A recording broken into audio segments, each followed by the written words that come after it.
গরমকাল শুরু হওয়ার মধ্য দিয়ে আমাদের হোম মেকারদের কিচেন ওয়ার্কগুলো আরও বেশি কেয়ারিং এবং মোর রেসপন্সিবল হয়ে যায়। নিজের এবং পরিবারের সদস্যর হেলথ এবং ওয়েলবিংকে কেন্দ্র করে আমরা কিন্তু বেশ চিন্তিত থাকি।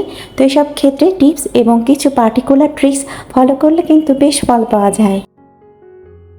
আসসালামু আলাইকুম, সবাইকে ওয়েলকাম করছে নতুন আরেকটি ভিডিও দেখার জন্য। আজকের এই ভিডিওটিও আমি কিচেন টিপস এবং ট্রিক্সগুলোকে ঘিরেই সাজিয়েছি, আর আশা রাখছি ভিডিওটি আপনাদের কাছে ভালো লাগবে। বাসায় যখনই করলা রান্না হয় তখনই কিন্তু এরকম একটি বক্তব্য শুনতে পাওয়া যায় যে করলা তিতা, আমি খাবো না। তবে দিন যেতে যেতে আমাদের শারীরিক নানাবিধি সমস্যার মধ্যে এই করলা যে কতটা উপকারিতা রয়েছে তা কিন্তু বলাই বাহুল্য। ছোট একটি টিপস ফলো করলে করলার তিতা ভাবটা কিন্তু অনেকাংশে কমানো যায়। যেমনটা করলা কেটে নেবার পর আমি একটু লবণ পানির মাঝে করলাগুলোকে ডুবিয়ে রাখবো 5 থেকে 10 মিনিটের জন্য। এরপর ধুয়ে যেভাবে রান্না করতে চাই রান্না করব। আর এই টিপসটি ফলো করলে করলার তিতা ভাব অনেকাংশেই কমে আসবে।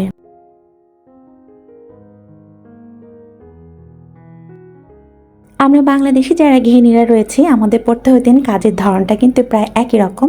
তবে কাজ করার মাধ্যমটা এক একজনের এক এক রকম হতে পারে, তবে কাজের তালিকাগুলো কিন্তু প্রায় সেম। আর এই তালিকার মাঝে আমাদের গৃহিণীদের সকাল সকাল উঠে নাস্তা তৈরি করার যে কাজটা সেটাও করতে হয়।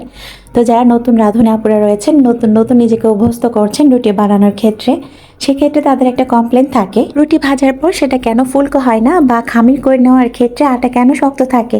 সেক্ষেত্রে 1 চামচ পরিমাণ রেগুলার অয়েল দিলে কিন্তু এই সমস্যাগুলো আর হবে না।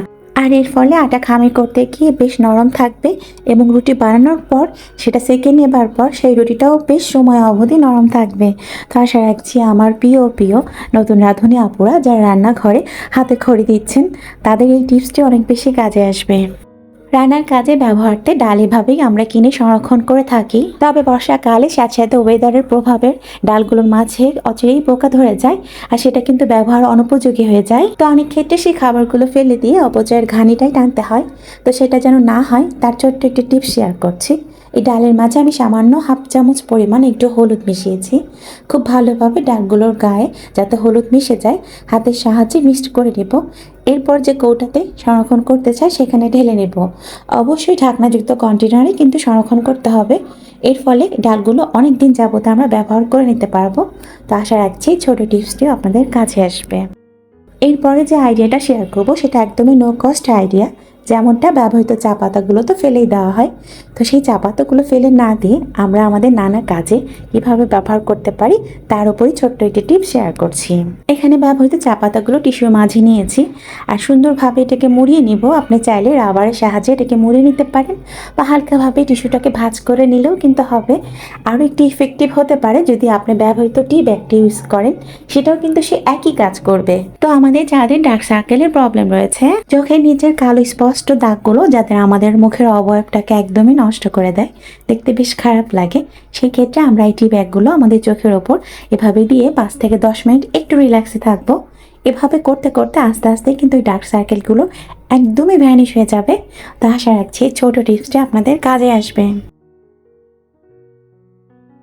কাঁচা মরিচগুলো কাটাকাটি করতে গিয়ে যাদের সেন্সিটিভ স্কিন তাদের কিন্তু হাত জ্বালা পোড়া করে, এছাড়া অনেকেরই করে। তবে ছোট্ট একটি টিপস ফলো করলে আমরা এই হাতে জ্বালা পোড়া থেকে কিন্তু বেশ আরাম পেতে পারি। রান্নাবান্না করার ক্ষেত্রে কাঁচা মরিচগুলো কাটার পর যদি আমাদের হাতে জ্বালা পোড়া অনুভব হয়, সেক্ষেত্রে আমরা ছোট একটি টিপস ফলো করতে পারি।